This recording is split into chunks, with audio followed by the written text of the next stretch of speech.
onde o senhor percebe que é mais difícil ou de levar a palavra, ou de moldar? No início, é quando já está mais na adolescência que vai ficando mais rebelde? Ó, esse livro aqui, algumas pessoas perguntam: Josué, por que você escreveu esse livro agora? O que eu aprendi com o Pai Três Espíritos do Berço ao Altar. Eu escrevi por algumas razões. Meu ministério tem praticamente 40 anos, quase, né? Então, eu escrevi porque algumas coisas você só pode ensinar depois que você tiver a validação de Deus e das pessoas a partir de um resultado efetivo. Com certeza. Eu vejo muita gente falando de família e tem dificuldade na família. Tem muita gente falando de finanças, mas nunca foi uma pessoa bem-sucedida financeiramente, né? Aí eu vejo pessoas querendo ensinar sobre Instagram. O Instagram tem 500 seguidores. Quer dizer, antes de tudo, a gente tem um resultado efetivo. Então, meus filhos passaram, por fases difíceis. Sim. Na infância, na pré-adolescência, na adolescência, passaram por fases, vou até falar um pouquinho sobre algumas fases muito difíceis. Agora, qual foi o grande segredo? Desde o berço, a gente ensinar a palavra. Eu dou uma ilustração, você vai entender fácil. Por exemplo, que time você torce? São Paulo. São Paulo. Suponhamos que aquela mãe São Paulina está grávida e o marido é São Paulino também. Você imagina, com 3 meses de gravidez, vocês dois começam a ministrar São Paulo no bebê que está sendo gerado, não é verdade? 6 meses, existe a educação intrauterina, porque a partir de 6 meses, a criança no útero da mãe, ela ouve tudo, assimila tudo, sente tudo, percebe tudo. Então, é uma educação intrauterina. Aí, você imagina, 6 meses, os pais só falam em São Paulo, cantam o hino de São Paulo, ministra São Paulo, assiste o jogo de São Paulo, torce para o São Paulo. Bom, essa criança nasce. Quando nasce, o pai e a mãe decorou todo o quarto com tudo do São Paulo. Até o travesseiro, certo? Aí vai pro hospital, volta do hospital já com o chapeuzinho do São Paulo, bonezinho do São Paulo, camiseta do São Paulo, o short do São Paulo, a meinha de São Paulo. Entra em casa ao hino de São Paulo. Imagina. Aí a mãe faz a criança dormir embalando com a música de São Paulo. Ai, que terror, gente! Aí eu pergunto, coitada dessa criança. Essa criança cresce, já vai pro estádio com o pai. Aí vibra com o pai. Quando tiver na adolescência, vai torcer para quem? Vai ficar com São Paulo ali. É quase que uma lavagem cerebral, na verdade. Vai ser São Paulino, não vai ser palmeirense, não vai ser fluminense, não vai ser Flamengo, vai ser São Paulo. Por quê? Porque o São Paulo foi plantado dentro dela desde o útero. E se os pais fizeram isso com a Bíblia?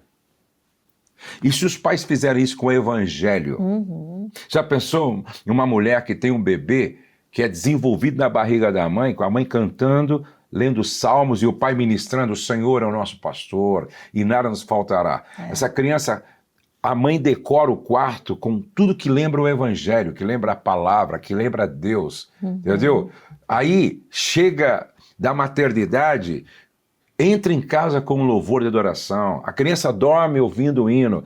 Essa criança, quando pequena, vai para a igreja, vai na salinha das crianças e se envolve com as coisas do Evangelho, teatrinho sobre a Bíblia, aí assiste os desenhos evangélicos.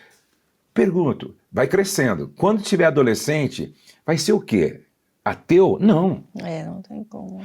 Os meus netos, olha só, o Davi tem 10 anos, a Luísa tem 12 anos. Todos os dias eles fazem devocional lendo a Bíblia. Não é assim um dia sim, um dia não. Todos os dias. Aí, antes de dormir, repete: eu amo Jesus, eu amo a Bíblia, eu amo a igreja, eu amo a minha família. Todo dia, todo dia.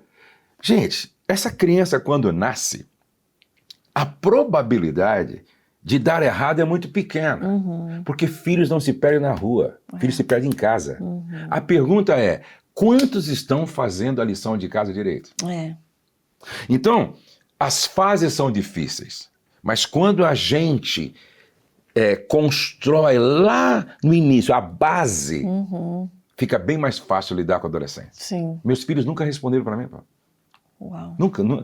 Eu não lembro o dia que o Douglas respondeu para mim, que a Letícia respondeu para mim, que o Douglas, não porque eles são santo em estado de glória, é que eu sempre equilibrei duas coisas: afetividade e autoridade. Carinho e limites. Você está entendendo? É afeto e disciplina. Eu sempre equilibrei essas duas coisas. Então eles passaram por fases difíceis, mas foi bem mais fácil para mim lidar com eles por causa dos valores e dos princípios que estavam enraizados neles. Sim. Aí foi mais fácil. Os questionamentos que o senhor se lembra eram quais? Era a questão da convivência com o mundo, de colegas? Agora eu vou te contar algumas experiências assim que para aliviar o coração de muita gente. Porque as pessoas veem meu filho, o Douglas hoje, e toca milhões de pessoas com o movimento Jesus Scope. A Letícia hoje, casada, mãe, hoje ela é terapeuta ocupacional, líder do Ministério de Crianças da igreja, que o irmão é pastor. Aí o Pedro, casado com o ministro de louvor, ele é ministro de louvor, os dois adoram ao Senhor, tocam e tal, lindo. Certo? Meus netinhos, um dia eu saí na piscina para ver eles brincar, um estava batizando o outro lá. Que bonitinho! Então, quem olha para minha família hoje fala, poxa, não tiveram nunca problema. Não, peraí. A Letícia, com 14 anos, se apaixona por um rapaz de 19 anos. E paixão mesmo, entendeu? Aí eu tive que saber lidar com essa situação, certo? Por quê? 14 anos. Tudo bem, aí durou 8 meses esse namorinho dela. Aí, lá na frente, ela se apaixona por um drogado. Um cara assim até o pescoço, usuário de drogas, de cocaína e tal. Como é que nós lidamos com isso? Sabe? Então, vê que não é um mar de rosa só, entendeu? E como que foi lidar com isso? Quais foram Primeira coisa, não tem como. Aqui eu falo muito sobre como lidar com filhos adolescentes. Primeira coisa, para você acessar o coração de um adolescente, você tem que se conectar com ele. Falando do que ele fala, procurando, tendo interesse do que ele tem interesse, entendeu? Cobrando menos e amando mais. Ninguém quer ouvir um pai chato assim, uma mãe chata e tal. Ninguém quer, entendeu? Se eu não sentar com a minha filha e buscar ouvir o coração dela, eu não vou acessar o coração dela. Entendeu? E dependendo como eu me comportar, o Daniel Amen diz o seguinte: quando você se relaciona bem com o seu filho, qualquer disciplina vai funcionar. Quando você se relaciona mal, nenhuma disciplina funciona. Sim. Então, você tem que partir da qualidade do relacionamento. Então, eu chamei a minha filha e falei, filha, eu vou te ajudar. Você sabe que está errado. Não é o melhor caminho para você. Você tem uma adolescente praticamente. Esse rapaz não tem nada para te oferecer, infelizmente, né? A gente pode até ajudá-lo depois de forma diferente, mas agora não pode, né? Foi quando, então, eu falei, vamos fazer o seguinte, você vai ficar do lado do pai agora. Você vai aonde eu for, você vai comigo, entendeu? E com a mãe. Aí ela ia e tal, e aí até mudei de casa, saí da casa onde eu estava, eu tinha uma outra casa num condomínio, eu fui para aquela casa para ficar mais distante desse ambiente e tal. E aí não foi fácil, foram 2 meses, olha, orando, jejuando, contando com uma rede de apoio.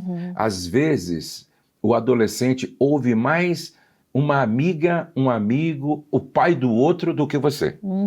Entendeu? Então aí eu contava com essa rede de apoio, ó, fala com a Letícia, pô, conversa com a Letícia, e sem saber, as pessoas iam falando com ela, mostrando o quanto ela estava errada, o quanto ela queria fazer mal, até que 2 meses depois ela desconectou realmente, entendeu? Desconectou, e aí graças a Deus casou com o meu genro, que é o Felipe, que é uma bênção, e tal. E o Pedro foi um outro drama. Porque o Pedro é um filho do coração. Nós adotamos ele com 24 horas de nascido. Né? É uma bênção. E hoje ele tem 27 anos. Como foi, pastor? Porque é tão interessante, tantas pessoas às vezes que desejam. No caso de vocês já tinham filhos? Tinha 2 filhos, Então, como surgiu essa é outra experiência bem legal. Porque a minha mãe falou assim para minha esposa, tem uma jovem senhora que já deu um filho. E ela está grávida e vai deixar no hospital aquela criança. Falou para minha esposa. Minha esposa falou, como assim? Ela disse que vai deixar no hospital.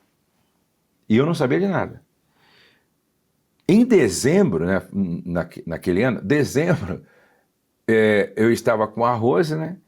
e na cama, e eu perguntei para ela, Rose, o que você quer ganhar de presente esse Natal?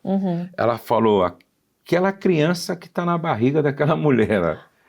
Falei, sério? Ela ficou com isso na cabeça. Ela disse, aí ela começou a chorar. Falei, mas por que você quer adotar essa criança? Ela disse, Josué, desde que sua mãe falou para mim dessa mulher, quando eu entro numa loja eu só vejo roupa de criança. Olha. Eu vou no shopping, eu só vejo roupa de criança. Eu vou no Senão, eu só vejo coisa de criança. Ela começou a chorar, falou, Deus plantou essa criança, eu estou grávida dessa criança. Falei, sério? Aí conversamos bastante, ouvimos tal pessoas e tal. E aí eu falei, então tá legal. Procura a nossa amiga que é médica, vamos cuidar dela, da mãe então. Aí nós começamos a cuidar da mãe, aquela coisa de pré-natal e tal. E quando foi dia 30 de dezembro, o Pedrinho estava lá em casa. Ela entregou na porta do hospital. Entregou o Pedrinho. Naquela época era possível, o pessoal que trabalhava com o juiz eram meus amigos e tal. Aí fizemos todo o processo normal, mas foi bem mais fácil naquela época, Sim, porque hoje em me dia, ajudaram, o juiz nos ajudou e tal. Falamos com a mãe, foi para psicólogo, ofereceram toda a ajuda do mundo, mas ela não quis e tal. Sim. E aí realmente o Pedrinho então ficou Vocês em nunca casa. tiveram contato mais com a mãe? Não, nunca mais, nunca mais. Um dia eu perguntei para ele tinha 12 anos de idade, eu falei para ele, eu queria que ele soubesse que ele era adotivo, né? E aí eu contei para ele direitinho e tal, e aí eu falei para ele, o dia que você quiser, entendeu, buscar, procurar a sua mãe biológica, pode falar com o pai, mas ele nunca quis, então eu também respeito. Né?